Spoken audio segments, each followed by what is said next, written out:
መንፈስ ቅዱስ አሐዱ አምላክ አሜን አሜን። ኣብ ሰለስትነቱ ራብዓይ ኣብ ሓድነቱ ካልኣይ ራብዓይ እግዚአብሔር ኣምላኽና ኣልፋን ኦሜጋን ዳሕራዋይን ቀዳማይን ዘሎን ዝነብርን ኩሉ ብኡ ዝኾነ ካብቲ ዝኾነ ድማ ብዘይብኡ ዝኾነ ዘየልዎ ልዑለ ባሕሪ እግዚአብሔር ኣምላኽና ባኣና ብድኹማን ደቁ ዝኸበረን ዝተመስገነን ይኹን። ከምኡውን ወትሩ ኣብ የማን ወዳ እትቐውም ምስሌና እትጽልን እተማልድን በቲ ወዳ ዝሃባ ክብሪ ግባይ እሞ ዝኸበረትን ዝተመስገነትን ትኹን። ንቅዱስ ዕላማ ቅዱስ እግዚአብሔር ዘሰባሰበናን ዘነቓቕሐናን ክብርን ምስጋናን ኣምልኾን ስግደትን ንዘለዓለም እግዚአብሔር ኣምላኽና ይኹኑ አሜን። እምበር ስድራ እግዚአብሔር ከም ናይ እግዚአብሔር ቅዱስ ፍቃድ ኣነ ንስኻትኩምን ንዘንደለዋ ሒደት ደቃይቕ ንበረኸት ህይወት ንድሕነት ዝኸውን ንሆ ድማ ክንመሃር ንሆ ድማ ጠቢባን ክንከውን መስተውዓልቲ ክንከውን ኣብ ልዕሊ በረኸተ ስጋ በረኸተ ነፍሲ ኣብ ልዕሊ በረኸተ ነፍሲ በረኸተ ልቦና ንጽህና ልቦና ክንሕዝ እግዚአብሔር ክረዳና ናይ እግዚአብሔር ኣምላኽ ሰላም ይትበሉ። ይቅርታ ድምፀይት ንእሽተይ ምስ ናይ ሰዓት ንእሽተይ ዕርጉድ ኢሉ እዩ። ቀደም እውን ገርማዕማዕ ዝብል እዩ፣ ግን ከም ናይ እግዚአብሔር ፍቃድ ንዕኡ ከይተኸተልኩም እንታይ ዳ ዘደሊ ናይ እግዚአብሔር ቃል ሰሚዕና በረኸት ክንሳተፍ እግዚአብሔር ክረዳና ናይ እግዚአብሔር ኣምላኽ ሰናይ ክተባርኹልና። እሺ እንመሃሮ ዘለና ስነ ፍጥረት ዝብል እዩ። ብሓቂ ስነ ፍጥረት ኣዝዩ ድንቂ ዝኾነ ኣብ ነገረ ድሕነት ኣብ ነገረ እግዚአብሔር ኣብ ነገረ ሃይማኖት ኣብ ነገረ ማርያም ድንቂ ዝኾነ እሞ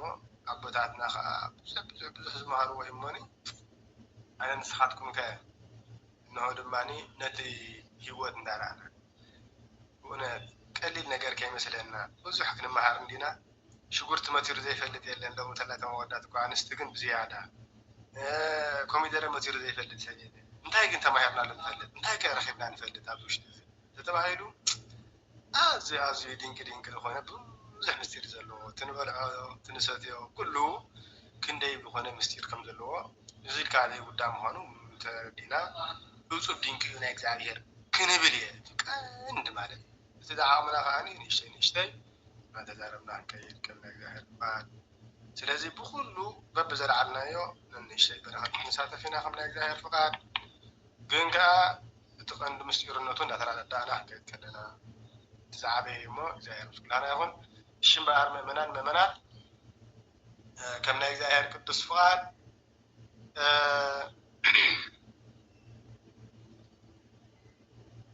ሓደ ክልተ ሕቶ ክሓትት እየ ከም ናይ እግዚአብሔር ፍቃድ። ሓንቲ ተፈጢራ ማለት ብዕለተ ረቡዕ ፀሓይ ናይ ምንታይ ምሳሌ እያ?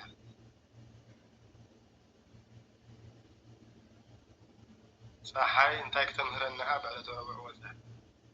ፀሓይ ናይ ምንታይ ምሳሌ ኣረድእ? ብዙሕ ምሳሌ ገርና ኣላ ኢና ኣረድእ።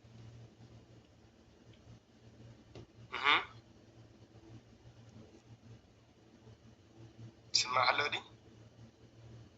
ናይ ቅድስቲ ስላሴ ምሳሌ እያ። ብክበብ ኣብ እግዚአብሔር ኣብ ብብርሃኑ እግዚአብሔር ወልድ ብሙቐቱ እግዚአብሔር መንፈስ ቅዱስ። ፀሓይ ግን ብርሃን ኣለዋ ሙቐት ኣለዋ ክበብ ኣለዋ። ነገር ግን ፀሓይ ሓንቲ ፀሓይ እምበር ሰለስተ ፀሓይ ከም ዘይበሃል ኩሉ ከምኡ እውን እግዚአብሔር ብስም ሰለስተ እዩ ሓደ እግዚአብሔር በአካል ሰለስተ እዩ ሓደ እግዚአብሔር ብግብር እውን ሰለስተ እዩ ሓደ እግዚአብሔር ማለት እዩ ስለዚ ብስም ብግብር በአካል ሰለስተ ንሆ ድማ ብግብር መለኮት ብስልጣን ብፍቃድ ድማ ሓደ እዩ ይብለና ማለት እዩ ስለዚ ነዚ ምስጢር ዝሓዘ እዩ ካልእ ከም ዝሕዋትና ዘሎ ካብ ረባዒቱ ውልዲ ማለት እዩ ንኣብነት ካብ ረባዒቱ ውልዲ ክንብል ከለና ካብ ደቀ ያዕቆብ ዝወለዶም መበል ራብዓይ ዝተወልደ ይሁዳ እዩ ቀዳማይ ሮቤል እዩ ካልኣይ ስምዖን እዩ ሳልሳይ ከዓ ሌዊ እዩ መበል ራብዓይ ይሁዳ እዩ እግዚአብሔር ኣምላኽና ካብ ነገደ ይሁዳ ከም ዝመፀ ምስጢር እንዳበልና ብዙሕ ክንከይድ ንኽእልና ናይ 4 ዘበናት እዩ ናይ ዘበነ ኣበው ዘበነ መሳፍንቲ ዘበነ ካህናት ዘበነ ነገስት ናይ 4 ምስጢር ፀሓይ ድማ ናይ ፀሓይ ፅድቅ ክርስቶስ ኣምላኽና ምሳሌ ምስጢር ማለት እዩ እሺ ብዙሕ ምስጢር ስለ ዘለዎ ኣይነብልና ግን ክንዝክሮ ስለ ዘለና ንመዘኻኸር ዝኣክል ኢና እናገር ዘለና እግዚአብሔር ምስ ኩልሃና ይኹን እሺ ሎሚ ድማኒ ስለ ማለት ወርሒ ስለዚ 12 ዝተባሃሉ ናይ 12 ሐዋርያት ምሳሌ ላለ ይነግረና እሺ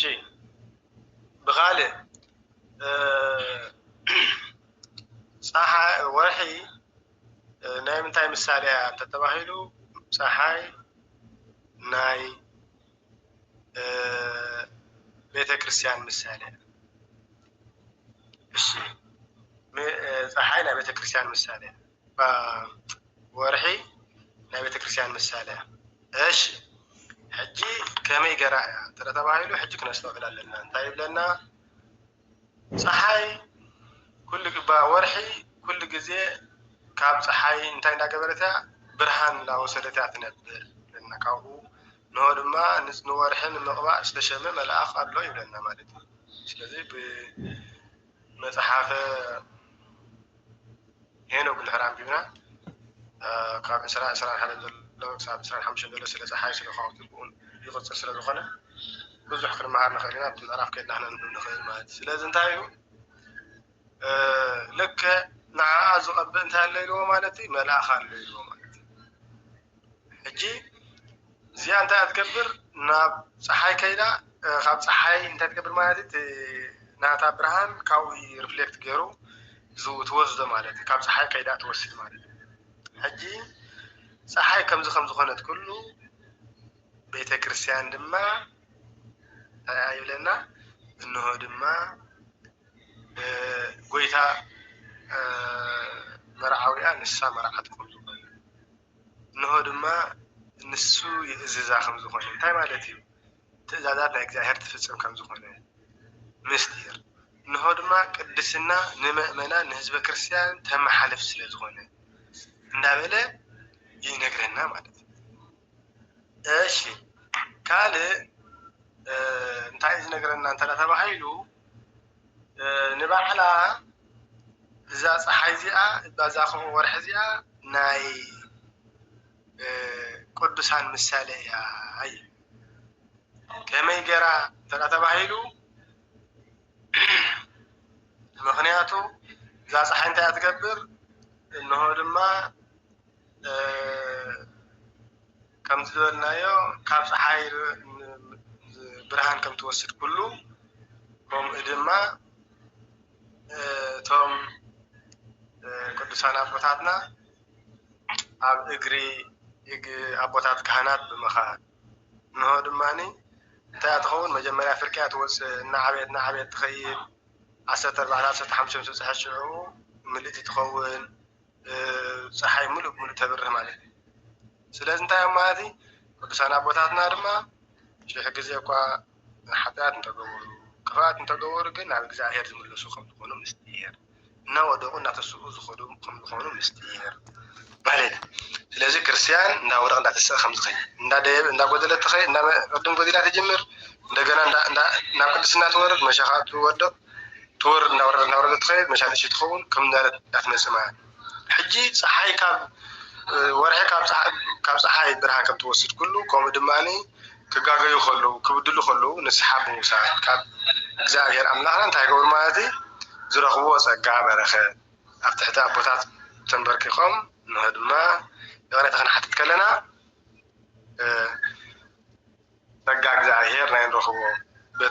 زنصح ناب እግዚአብሔር ዝምለስ መላእክቲ ክንደይ ሓጎስ ክንደይ ደስታ ከም ዝኾኑ እናተባሃለ ከም ዝተነገረ እዚ ምስጢር ዝሓዘ እዩ ማለት እዩ። እሺ ካልእ